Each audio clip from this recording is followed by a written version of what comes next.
FBI ఈ కేసులో చాలా కన్ఫ్యూజ్ అయిపోయి ఉన్నారు. ఎందుకంటే ఈ జైల్లో ప్రిజనర్స్ని ఫ్రీగా వదిలేసినా వాళ్ళు ఎస్కేప్ అవ్వలేరు.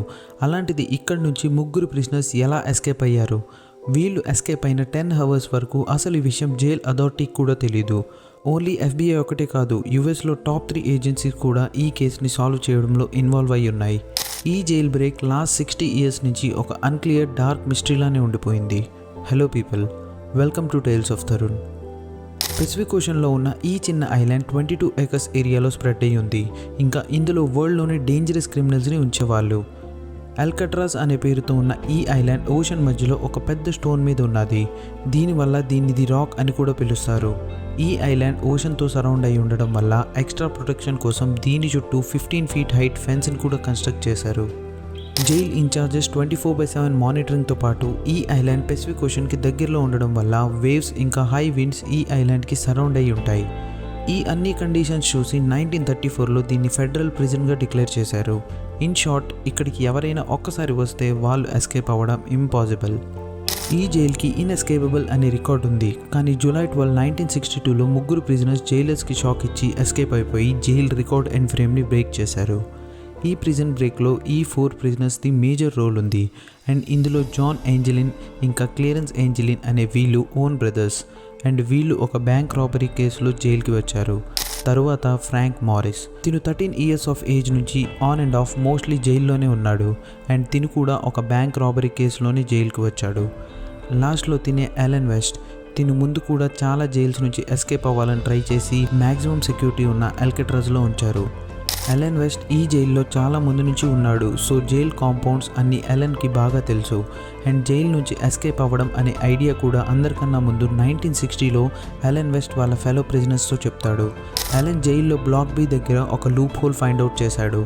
అక్కడి నుంచి వీళ్ళు ఎస్కేప్ అయ్యే ఛాన్స్ ఉంది. కానీ ఇక్కడ ప్రాబ్లం ఏంటంటే వీళ్ళ నలుగురు లంచ్ బ్రేక్లో కలిసేవాళ్ళు, కానీ వాళ్ళ సెల్స్ బ్లాక్ బిలో ఉండేవి కాదు. వీళ్ళ నలుగురు బ్లాక్ బిలో షిఫ్ట్ అవ్వడానికి ఛాన్స్ కోసం చూస్తున్నారు. లక్కీలీ జైలర్ వీళ్ళని బ్లాక్ బికి షిఫ్ట్ చేశారు, అది కూడా పక్కన సెల్స్లో. వీళ్ళ ఫస్ట్ టార్గెట్ని రీచ్ అయిపోయారు. నలుగురు ఒకేసారి బ్లాక్ బికి షిఫ్ట్ అయిపోయారు. తరువాత 2 ఇయర్స్ వరకు వీళ్ళు వాళ్ళ సెల్స్లో ప్లానింగ్ చేస్తూనే ఉన్నారు. 12 జూలై 1962కి జైల్ స్టాఫ్ డైలీ రొటీన్లానే ప్రిజనర్స్ని 6 o'clockకి లేపి జనరల్ కౌంటింగ్ స్టార్ట్ చేశారు. అండ్ అందులో ముగ్గురు ప్రిజనర్స్ మిస్సింగ్ ఉన్నారు.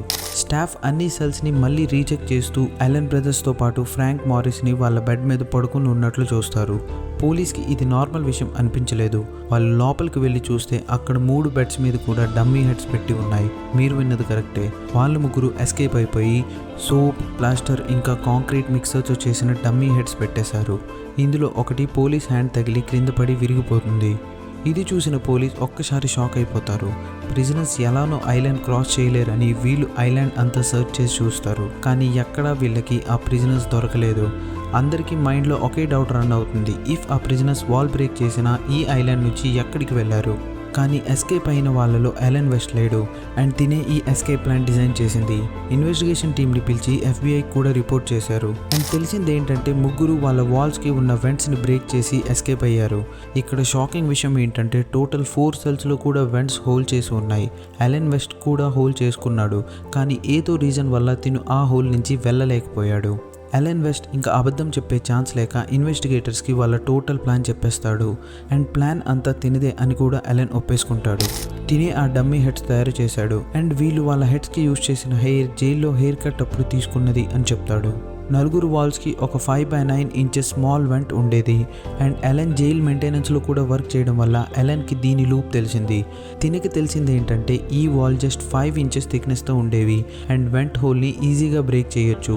లాస్ట్ 6 months నుంచి వీళ్ళ నలుగురు ఛాన్స్ దొరికినప్పుడల్లా ఈ వెంట్స్ని డిక్ చేస్తూ ఉన్నారు. అండ్ వీళ్ళు ఇది జైల్లో ఉండే స్పూన్స్ హెల్ప్తో చేసేవాళ్ళు. అండ్ లాస్ట్లో జైల్ వ్యాక్యూమ్ క్లీనర్ డ్రిల్ని యూజ్ చేసి వీళ్ళు హోల్ చేసుకున్నారు. వాళ్ళు ఈ హోల్ని కవర్ చేయడానికి అక్కడ వీళ్ళ మ్యూజికల్ ఇన్స్ట్రుమెంట్స్ లేదా ఇంకేమైనా పెట్టి కవర్ చేసేవాళ్ళు. ఇదంతా వీళ్ళు మోస్ట్లీ మ్యూజికల్ హవర్స్లో చేసేవాళ్ళంట. ఎందుకంటే ఆ టైంలో జైల్ అంతా చాలా నాయిసీగా ఉంటుంది. వెంట్ నుంచి ఒక కారిడోర్కి రీచ్ అవ్వచ్చు అండ్ ఇక్కడ ఏ సెక్యూరిటీ కూడా ఉండదు. అక్కడ ఒక డ్రైనేజ్ పైప్ హెల్ప్తో టెర్రస్ మీదకి వెళ్తుంది అండ్ అక్కడ వీళ్ళు మెయింటెనెన్స్ వర్క్ చేసేవాళ్ళు. జైల్లో కొత్తగా వచ్చిన ప్రిజనర్స్ని బిజీగా ఉంచడానికి మెయింటెనెన్స్ వర్క్ చేయిస్తారు. వీళ్ళు నలుగురు కూడా అలానే మెయింటెనెన్స్ వర్క్ చేస్తూ వాళ్ళు ఎస్కేప్ అవ్వడానికి స్కెచ్ కూడా ప్లాన్ చేసుకున్నారు. రూఫ్ నుంచి ఇంకో పైప్ లైన్ హెల్ప్తో కిందకి దిగారు. ఇంకా ఐలాండ్ 15 ఫుట్స్ పెద్ద ఫెన్స్ని క్రాస్ చేసి ఎస్కేప్ అయ్యారు. వాళ్ళు రబ్బర్ రెయిన్ కోట్స్ని యూజ్ చేసుకుని వీళ్ళు వాళ్ళ కోసం ఇన్ఫ్లేయబుల్ రాఫ్ట్ కూడా తయారు చేసుకున్నారు and rain coats jail administration వాళ్ళే ఇస్తారు. అండ్ వీళ్ళు ఇది వేరే రీజన్స్ చెప్పి కలెక్ట్ చేసుకునే వాళ్ళంట. అండ్ ఈ రెయిన్ కోట్స్తోనే వాళ్ళు వాళ్ళ లైఫ్ జాకెట్స్ కూడా ప్రిపేర్ చేసుకున్నారు. ఎలెన్ వెస్ట్ ఎఫ్బీఐకి చెప్పిన ప్లాన్ బట్టి వీళ్ళు అల్కట్రాజ్ నుంచి నార్త్ సైడ్ ఉండే ఏంజిల్ ఐలాండ్కి రీచ్ అయ్యి ఆ తర్వాత మెయిన్ ల్యాండ్కి వెళ్ళాలి. అండ్ ఇక్కడ సెక్యూరిటీ కూడా ఉండదు. ఇక్కడి నుంచి వీళ్ళు ఒక వెహికల్ ఇంకా కొన్ని క్లోజ్ దొంగతనం చేయాలి. అల్కట్రాజ్ కూపర్స్ టోటల్ ఏరియా అంతా సెర్చ్ చేసినా ఇక్కడ వీళ్ళకి ఏ ఐడెంటిఫికేషన్ కూడా తెలియలేదు.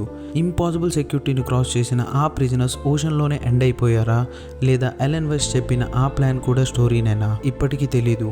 రూఫ్ మీద ఉన్న ఫుట్ ప్రింట్స్ అండ్ వీళ్ళ ఫేసెస్ అండ్ ప్లాన్ చేసిన secret workshops and pipelines మీద ఉన్న వీళ్ళ ఫుట్ ప్రింట్స్ బట్టి ఎలెన్ వెస్ట్ చెప్పింది నిజమే అని తెలుస్తుంది.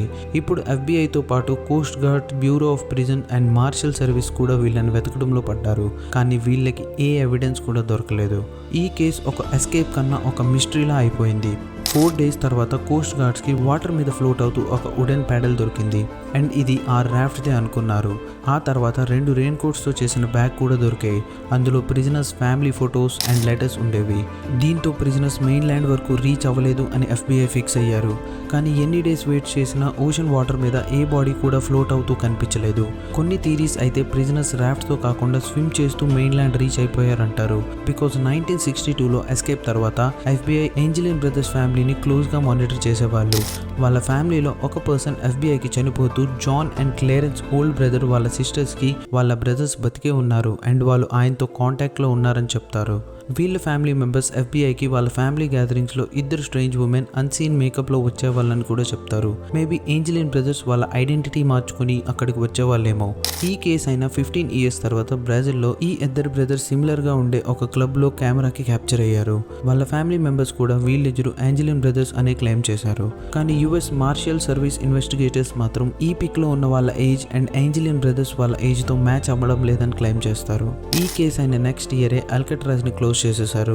1979లో ఎఫ్బీఐ ఇంకా ఈ కేసు సాల్వ్ చేయలేక విత్డ్రా అయిపోయారు.